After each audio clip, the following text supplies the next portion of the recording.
NPCI ने AEPS संचालकों के लिए कुछ गाइडलाइन जारी की थी, जिसका डिटेल वीडियो मैं बना चुका था। यदि अभी भी आपने वो वीडियो नहीं देखा है तो इस वीडियो के डिस्क्रिप्शन में उसका लिंक मैंने दिया हुआ है, या ऊपर आई बटन पर क्लिक करके भी आप वो वीडियो देख सकते हैं।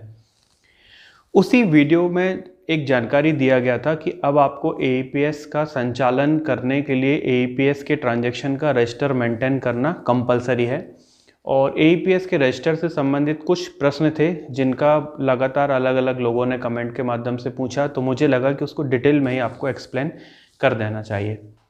जिसमें सबसे कॉमन क्वेश्चन तो ये था कि क्या पीडीएफ जो हम लोग अलग अलग प्रोवाइड कर रहे हैं, कुछ कंपनियां प्रोवाइड कर रही हैं, क्या उसी का प्रिंट निकाल के रिकॉर्ड मेंटेन करना ज़रूरी है, या फिर वो कोई नॉर्मली कॉपी या रजिस्टर का भी रिकॉर्ड मेंटेन करने के लिए बना सकते हैं। तो आप कैसा भी कर सकते हैं। यदि आपको अच्छा लग रहा है, कंपनी ने जो पीडीएफ आपको दिया है, आप चाहें तो उसका प्रिंट आउट निकाल लीजिए, या फिर नॉर्मली आप 150 पेज की जो छोटी कॉपी या रफ रजिस्टर आता है उसमें भी आप पेन से और लाइन खींच के, मतलब कुछ कॉलन बना लीजिएगा जो प्रॉपर फॉर्मेट में दिए गए हैं, उस फॉर्मेट के हिसाब से आप कॉलन बना लीजिए और उसमें आप अपने एईपीएस ट्रांजैक्शन का रिकॉर्ड रख सकते हैं। मतलब बाध्यता नहीं है कि जो कंपनी ने आपको दिया है वही होना चाहिए, कंपनी का लोगो हो, ऐसा कुछ बाध्यता नहीं है। दूसरा, यहाँ पर कई लोगों ने पूछा कि क्या हमको एटीएम का अलग बनाना चाहिए या एईपीएस में ही हम रिकॉर्ड रख सकते हैं।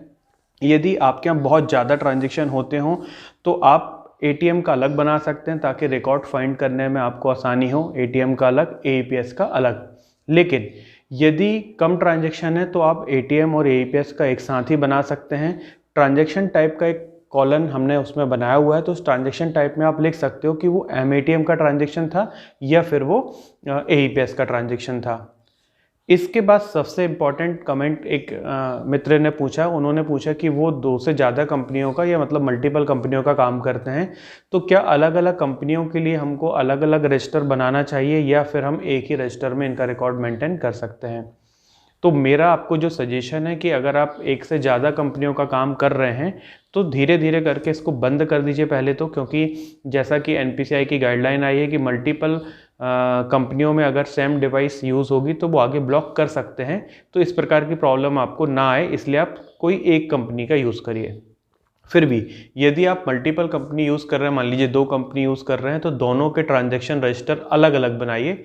कारण केवल उसका इतना है कि उदाहरण के लिए ए कंपनी का आपने ट्रांजैक्शन रजिस्टर मेंटेन किया, उसमें अगर आपने बी कंपनी के भी ट्रांजैक्शन को रख दिया तो इससे दिक्कत ये होगी कि जब दोनों में से किसी भी एक कंपनी या दोनों कंपनी की आईडी अगर आपकी ब्लॉक हुई और जब आपसे कंपनी ट्रांजैक्शन रजिस्टर मांगेगी, तो जब वो देखेगी कि उसमें आधे ट्रांजैक्शन उसके है ही नहीं, तो वो समझ जाएगी कि आप दूसरी कंपनी भी यूज़ कर रहे हो और हो सकता है कि फिर वो आपको वहाँ पर एक्टिवेट करने में रुचि ना ले।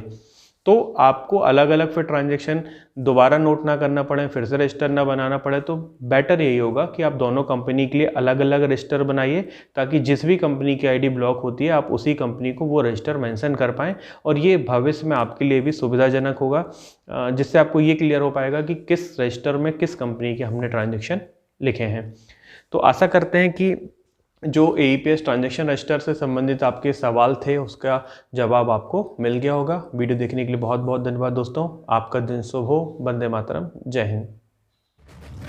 मैं इधर किसी के फट्टे में टांग अड़ाने को नहीं आया, राज करने के लिए आया मैं।